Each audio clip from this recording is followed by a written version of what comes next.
Hello, everyone. This is the Aadmi podcast, all the way from Sri Lanka, the island nation, and of course, joined by a special guest, a journalist, a news reporter, an aspiring young news personality in Sri Lanka. Our guest is Azra Assan. She's an award winning journalist. She once won the Best News Anchor Award in Sri Lanka. And I am Muaad, your host. We have lots of interesting topics to talk about, especially the very Sri Lankan edition. Very good evening, Azra. Good evening, Muad. Thank you for having me here. Starting off, you and I both come from a media background, and you growing up, did you ever aspire, did you ever dream to be a news personality right in front of the TV, telling the news to the people and going on air? Did you ever think of that dream? Well, yeah, I think at some point I did, but it was not my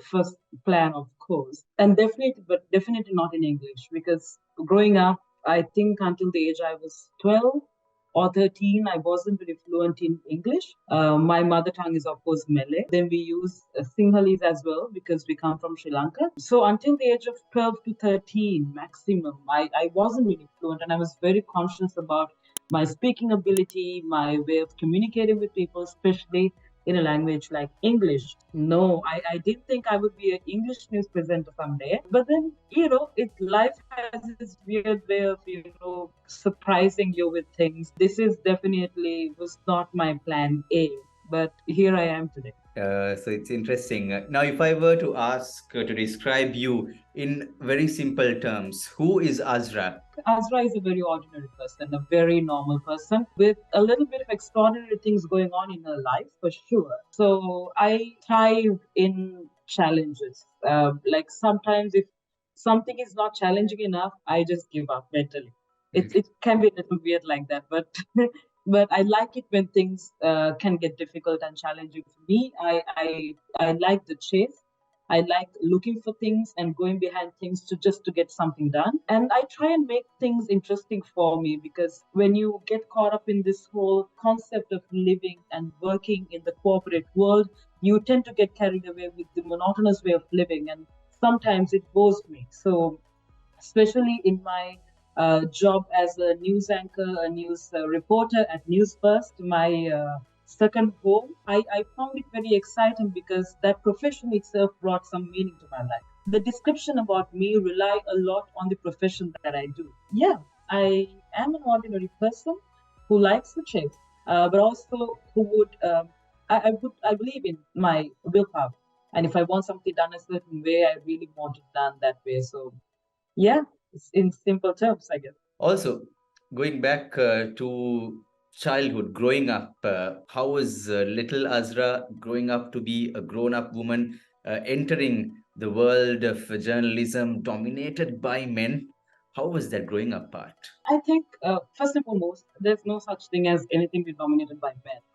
I don't like the fact that, there's some gender that is standing in the way because clearly me being a woman was never a problem for me.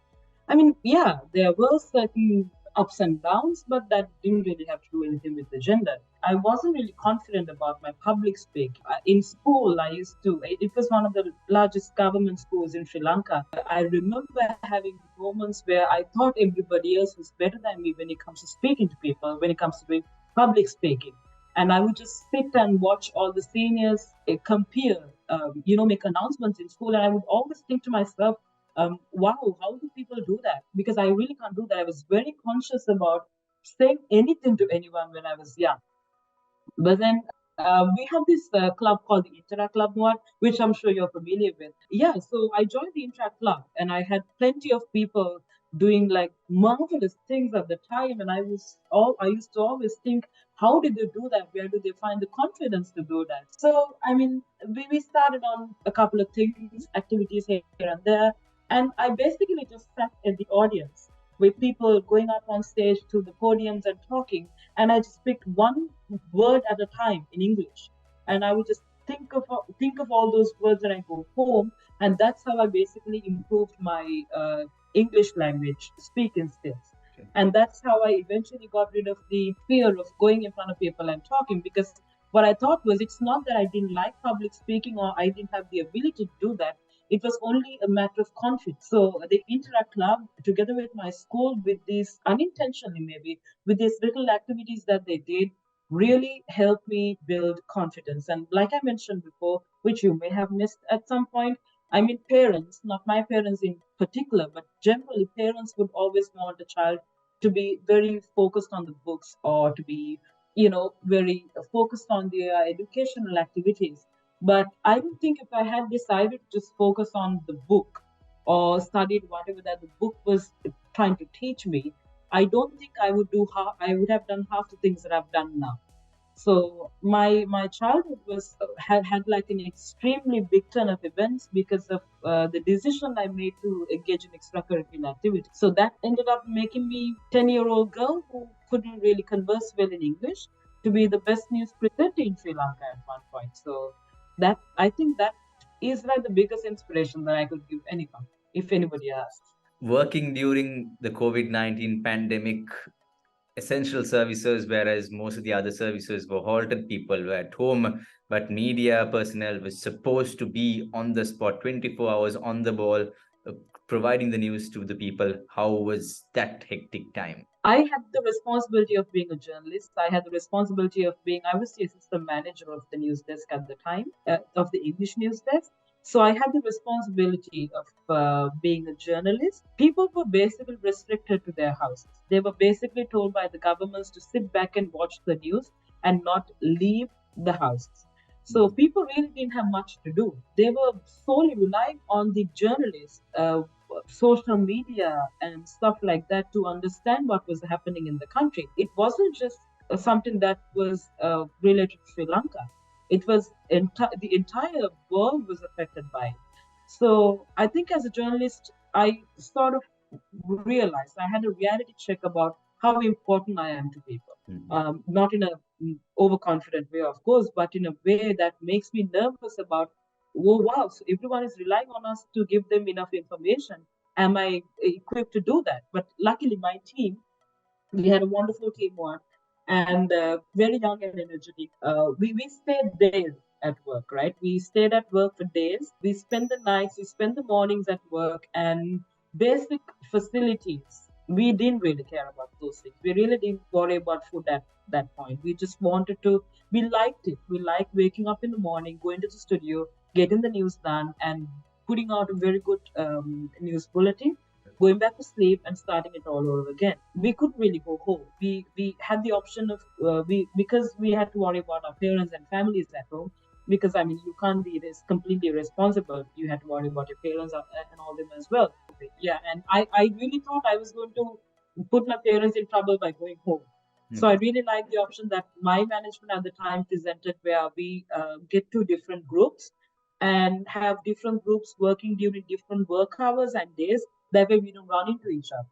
So if, let's say, if I go down from my team, my entire team can stay home and the other team can take over. That was one of the most brilliant ideas, because that really gave us enough room to perform our duties as journalists and also to go back to our parents and be with them during that time period. Yes, COVID was extremely difficult. It wasn't just COVID one. COVID really brought out some other ugly sides of the country too.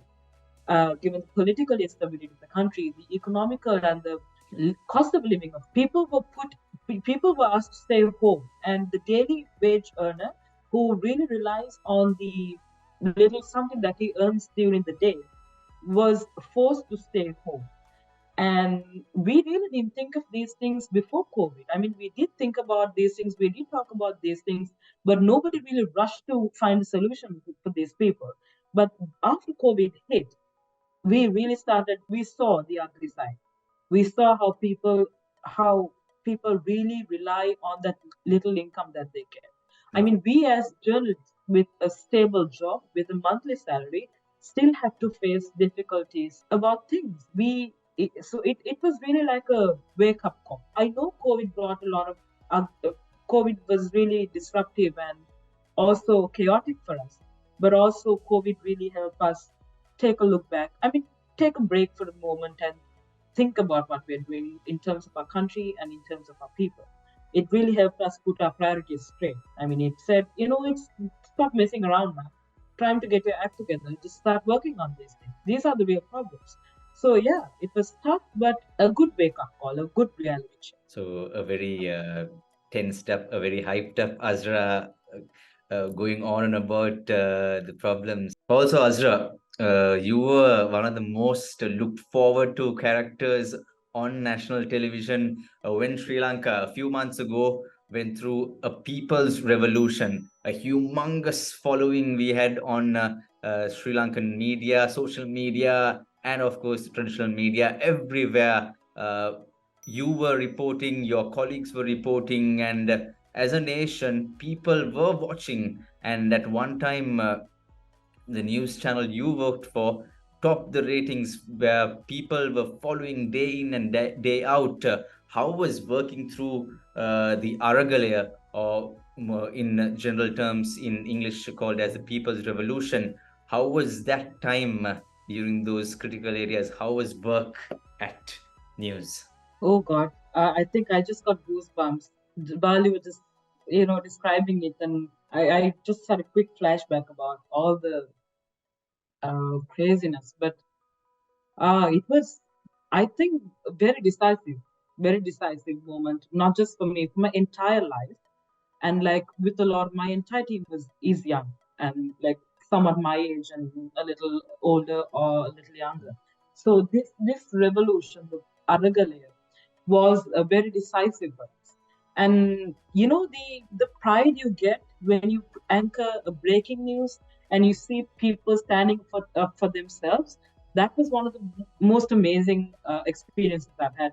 We were standing for a very long time during our breaking news telecast, and we had people bringing us tea or offering us water because we were just standing and just wanted to present the news and give the breaking news to the people, because the people of Sri Lanka showed resilience at the time. They actually made a very big noise about what they wanted.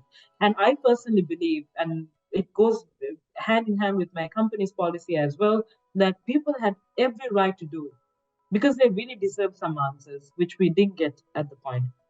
So I had my reporters, I had the responsibility of taking care of the team at the time, right? So I was heading the news, and like every single person was my responsibility. So having people going out of the newsroom to do field reporting, which I also did, but I was very much restricted to my the office to ensure that the entire operation runs smooth. But I had different reporters going out and coming back to the newsroom injured, and then I had to be the person to answer to the family. I mean, not life threatening, of course, but that was a very good experience. I had mothers and fathers calling me, what happened to my son, and then I had to explain. And it was not just about doing the news and telling people what is happening in the country is what we do best. There is no argument there. News First, my newsroom, and the entire team is very well qualified to do that, and they do it at their best. They do it to their best, right? Not at their best, but to their best at all times. But more than giving the news out, it's about dealing with the people within the newsroom, keeping their motivation levels high, just so they have the motivation to get up and come to work that day, just because they know that things are going to get crazy.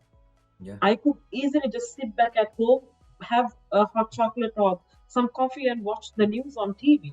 But no, instead I choose to come to work and be the person in the backstage doing that.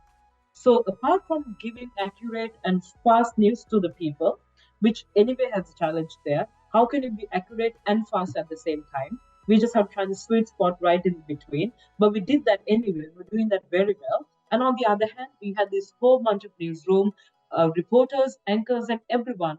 And we had to manage that as well. Like I said, I got goosebumps more just thinking about it. But that was me handling the team and working as a team member. Yeah. But personally, there were times I would go to the Aragalaya after work. So I would start work at 8:30 in the morning. I finished work at 10 p.m. in the night. And I would still change my news first t-shirt and go to the Aragalaya where they had it opposite the president's office in Colombo, in the office green. And I would get one or two guys from office with a camera or with a mic, and a vehicle, and we'll just drive up to the Aragalaya and do special segments about their lives. You have people, you have students from universities, you have people from all walks of life, from every corner of Sri Lanka, gathering there, speaking in different languages. I had to speak to this guy in Tamil because and my Tamil is on good one. And I had to speak to him in Tamil because he really wanted to be a part of the segment I was doing, but also he could only converse in Tamil. So we had like a different life there after the shift. And this was not required from the management. This was not a part of my shift. But Hmm. I voluntarily did it with the other guys who were actually interested in doing it because I knew that this was going to be a once in a lifetime chance. I am going to report on something that actually matters. So we just did that, and the the different stories you heard, the different lifestyles, and the different aspects of life, it just added more and more interesting things to my life personally. So I think more than this Aragale, the People's Revolution was incredible. There is no argument there. And as much as we did so much to keep the Aragalaya and to make sure that the people voices are heard, I also feel like in return the Aragalaya added so much to our lives personally, and you can't put a price on that. Tough times, no sleep, no, I mean, not enough time to eat, sit and eat, no healthy food at all. Everything was just junk food all the time. And I loved it. I loved that chaos. Must have been a very roller coaster ride with all the exciting times and all the. I mean, there is no revolution with no sacrifice. So people don't see the backroom work of a news bulletin, or people just see they just think that the reading the news is the best thing in the world. But there is always the backroom staff who pulls all No, the that's work. So just explain to our viewers, if you can, if you'd like to explain to our viewers how that backroom staff work is, like how the editing and how the voicing goes back in a yeah. newsroom. In my company at News First, we have a newsroom full of people operating in all three languages: English, Sinhalese, and Tamil. Right. So when somebody starts shouting in Tamil, you have somebody shouting in Sinhalese here. And then my team here gets all worked up and they start shouting in English.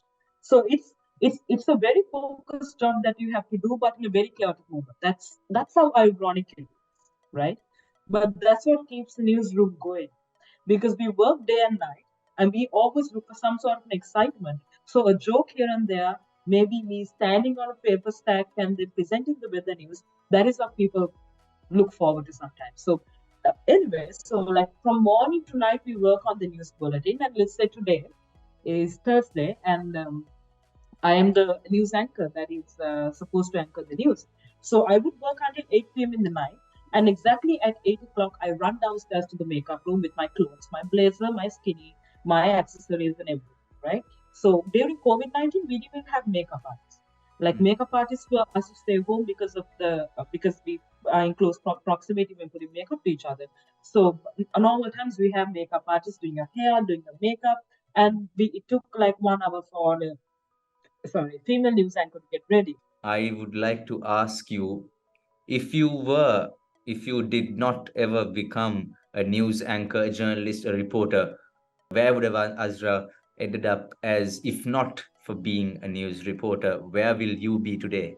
Yeah, I think I will be exactly where I am today because from the beginning, I always had this dream of traveling Hmm. and going to a different country and being independent.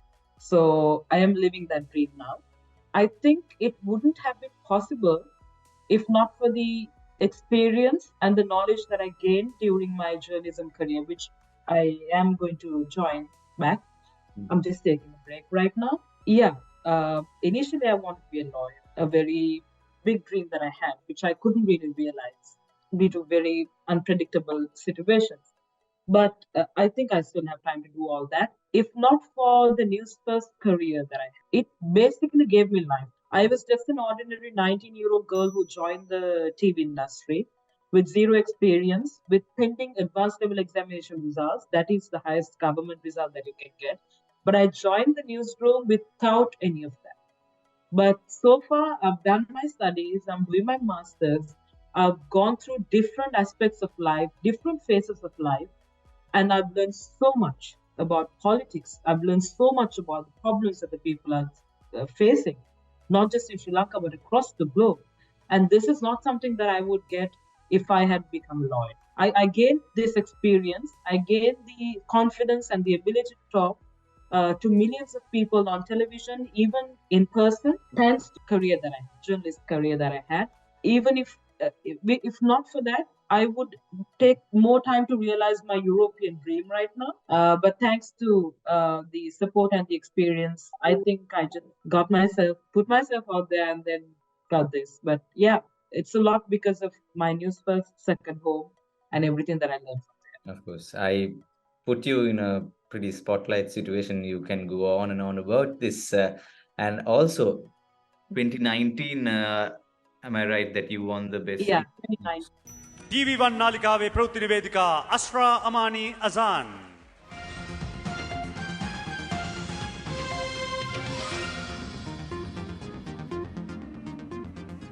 Good evening and welcome to Primetime News on TV1 for the news system. I'm Azra Assan. Let's start off with a look at your headlines for this.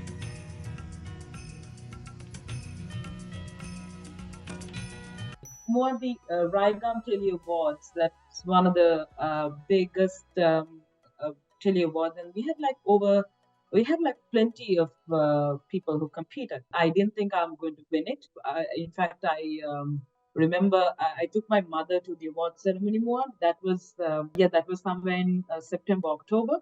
I took my mother to the award ceremony, and now there are like plenty of people, like actors, actresses, news personalities, presenters, anchors, different types of people, film directors, all sorts of people just there, it was a full-on celebrity moment, and my mother was extremely happy. She's like, "Wow, so this is what it feels like." I was like, "Yeah, let's calm down now." But I remember when they were about to go to my category, I went close to my mom and I held her hand and said, "It's going to be my category now, and there is no assurance that I'm going to win this. If I do, that's great. If I don't worry about it." Because I knew that it meant more to my parents than to me winning the award. Like my mom and my dad were extremely excited about me getting nominated in the first place. So they were constantly pushing me to get a new sari just to wear for the award ceremony. These little things, okay. And so I knew that this is very important. So I said, "Don't worry." And she just turned and she just said, "No, I think you're going to get it. Just stop trying to be so negative. You're going to." I had Sandaru Ferdinando and Ashin Sani Veerasinghe, two beautiful and most amazing people I was competing with at the time. And the moment they said the award is going to go to the presenter of News First TV1, and they said my name, I was like, "Wow, my mom was right." And she was like, "I'm mostly right, so I don't know why you don't trust me with these things anymore." She had like an "I told you so" moment at the time. I remember that very specific moment where I stood. I hugged my mother and then I put her back to the chair to make sure that she sat properly because she was very excited. And I remember walking up to the stage. I really wanted to cry out of happiness, but I also didn't want to make it look like I'm being unnecessarily emotional about it. But I think for me, for someone who's coming from a very ordinary background, for someone who is coming from nothing fancy in life, and for someone like that to win an award could be something really small. But yeah, it was one of the most happiest moments of my life. That's wonderful because you feel that excitement. I can understand how you felt, and with all that Yeah. aura of with all the actors, actresses, and all the celebrities, and you are there right in the spotlight, talking all about news and journalism and stuff. Now, Azra, you see a lot of youth, especially in Sri Lanka, in South Asia, and across the globe in general, youth are struggling to find purpose in life, a path to purpose. In their future, what they want to do in the future. Basically, a lot of youngsters seem to be lost in the midst of times. Any idea from your side, being one of the very youngest news managers in Sri Lanka, an award winning news anchor? You have gone through a lot as from a tender young girl to becoming one of the top news personalities in Sri Lanka. In general, what do you like to share to our viewers, especially the youth, about finding purpose in life and achieving what you want? Well, what I am no expert. I'm not a pundit who has years and years of experience. No. So what I can do is to do justice is to just share how I feel, right? So, like you said, I'm young. I have a lot of years ahead of me to do a lot of other things as well. But I think there's something that was right in my life that I got the opportunity at News First to start working as a journalist. Mhm. But to be honest, I mean, being lost and not having a purpose in life is very common and normal. I mean, there have been times I stay here and I sometimes still feel very down because I sometimes think like, what am I doing? So it's a very normal way to feel. But what's important is what are you going to do about it? There's this weird mentality among us where we always put the victim card on our head and we always say, everything is going bad for me and everything is happening to me. We are not really getting, yeah, not for me, but to me. We are not really getting out of bed to see what we can do about it. I don't know in which part of my life that I actually decided to get out of bed and start working on it. But I did. I can't pinpoint and say on this particular day I had this thought, I had this dream, but I did. I got out of bed. I decided that I'm going to, get this done somehow by hook or crook. And I did it. So it's do or die. So if you do it, you're going to have a good life. If you don't, you're still going to live, but then again, you're going to be thinking the same way for the rest of your life. But don't expect me to say things like, you got this, nothing is impossible. That is all not just nonsense, right? Because things are very impossible sometimes. There are impossible things that I can't do at this stage. In the most simplest way, if I didn't have that motivation to wake up in the morning after a long night the day before, I wouldn't be here today. So I'm very thankful to my previous job, my profession. If I'm to mention anyone at all, Muaad, I know there are a lot of people who made me help me come this far. But if I'm to mention someone, that is my former chairman of News First, Mr. Raj Mahendran, late chairman.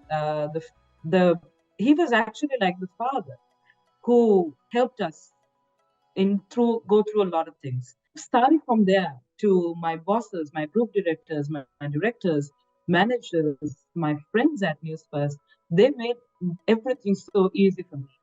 And sometimes they were the reason I woke up in the morning and looked forward to going to work because they were there, including you more. Because I had an amazing team during my final months at News First. I had an amazing management who helped me. And me being a woman, me being a young Muslim woman was never a problem. If anybody is thinking about that, don't even think about it. That was never a problem. Even if it was a problem, I think I managed to make it one of my strengths to just face one of the challenges that came my way. All the Sri Lankans will be missing that beautiful smile on TV every day on the news bulletins. And ladies and gentlemen, thank you very much for watching this episode, the season 2 of Aadmi podcast, a very Sri Lankan edition, joined by Azra Assan.